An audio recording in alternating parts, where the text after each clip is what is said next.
You're listening to the best of the Morning X, dropping back into the interview from a few moments ago. This is the original 99X.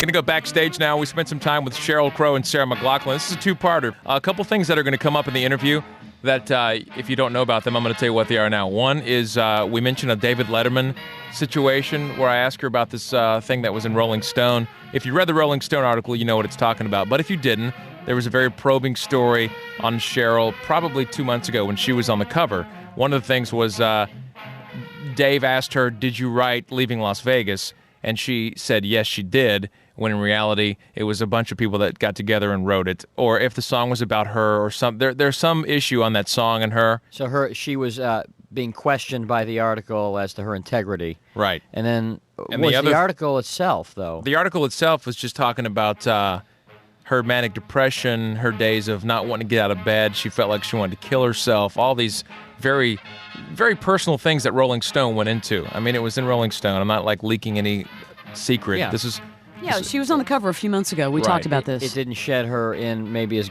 the kind of light she would have liked to. It really have been probed into a lot of areas that she wasn't obviously happy with, and you can hear her reaction. Let's go backstage to the Atlanta Civic Center.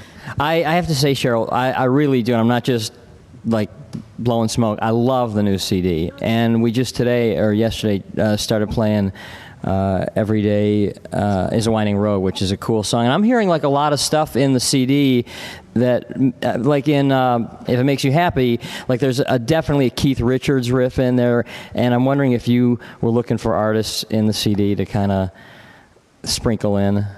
Yeah, well, when I got ready to make this record, I wanted to get out of LA, and I was going to go to Memphis because it's where I grew up. I grew up an hour from there, and I grew up listening to music really that was way before my time out of the Delta, like blues and country and Appalachian music. And I wanted to really sort of focus in on that on this record instead of like my last record, which was kind of a hodgepodge of different influences. And I decided not to work in Memphis because I just have so many relatives down there that I thought there'd be a casserole every day, people popping in to make sure I was taking vitamins, eating right. So we wound up going to New Orleans, and I really did want to make a record that was really set in those influences. And Mitchell Fram came in the last minute, and he said, yeah, it really sounds a lot like a bad version of Let It Bleed. Like you really were trying to make that record and didn't know how, so you wound up making this record. And I appreciated that because I think it's okay to have influences as long as you're not being completely derivative. And it is heavily influenced by the Stones and by Graham Parsons and, What did you think about the back to the Rolling Stone thing? What did you think about that article? What did you think about all the stuff they talk about, from the Letterman stuff to the whole thing? Did you leave after reading that article and think, man, what the hell are they doing? I have to be honest, I haven't read anything that's been written on me this year, and mainly because last year I took it so personally. It's easy too. I mean, they just go in there and rip people apart. I mean, the article they did on you, revealed a lot of deep and personal things, and as did like the whole Eddie Vedder thing. They just ripped him apart. It seems like they're going that angle maybe because they're not getting interviews with the band, so they're just deciding to do what they want to do. Well, I know. I did read the article with Eddie, and I was really surprised that Rolling Stone took that sort of tack with him. It was almost as if we were going to spite him because he didn't do the interview, so now we're going to discredit him completely.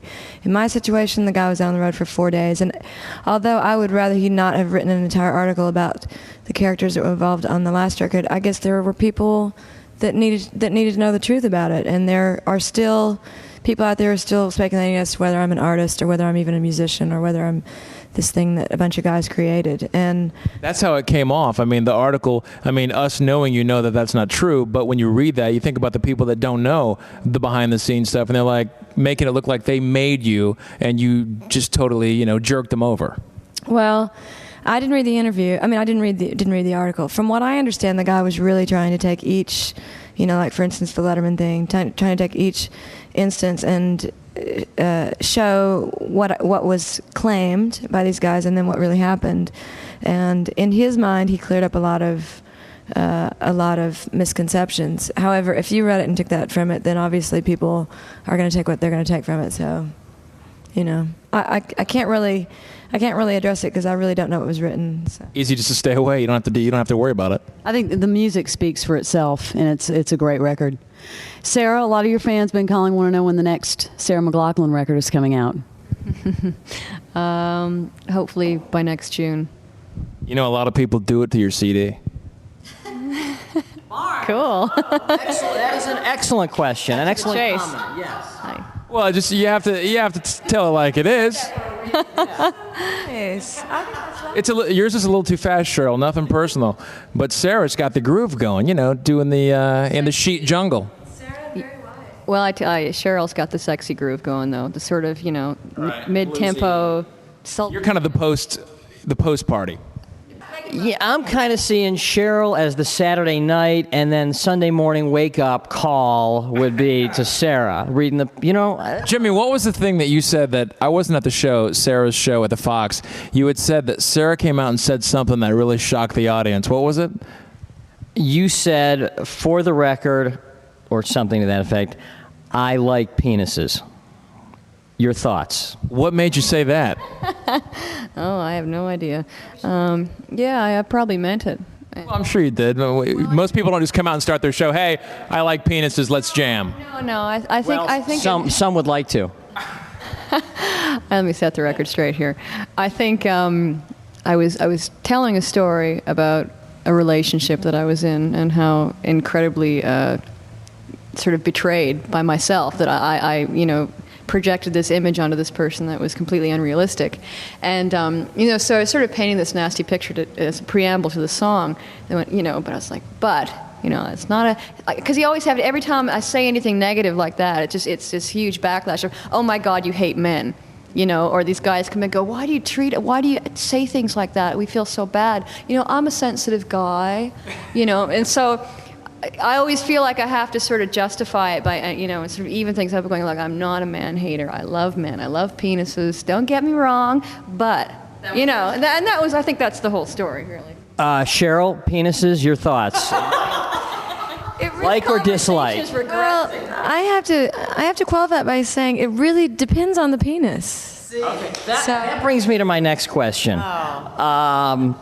Well, people want to know, because it's been, you and Eric have been seeing each other, you and Eric Clapton. That's going well?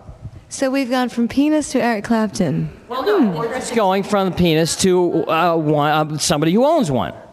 Well, I'll just make a blanket statement and say, I too love penises. Okay. You girls are fun. You'd be good for parties. We are good for parties. In fact, you know what? Next year we're going to blow off touring entirely, and we're just going to go on a party circuit. I just have to tell you one last thing, though. On my way over here, I was listening to 99X, and somebody had won tickets or something, some girl or whatever. And she's like, well, the guy's like, are you excited? And she says, well, I'm not too crazy about the Wallflowers, and I hate Bare Naked Ladies, and I hate Sheryl Crow. So you were in. She's a Sarah fan, only a Sarah fan. Oh, dear me. Don't worry about her. Actually, I was in the car with Rami, who's in the Wallflowers, and we both just looked at each other, and we both were like, should we be upset? And we both started laughing. It was like, wow, at least she's bold about it. She's not indifferent, Yeah. So.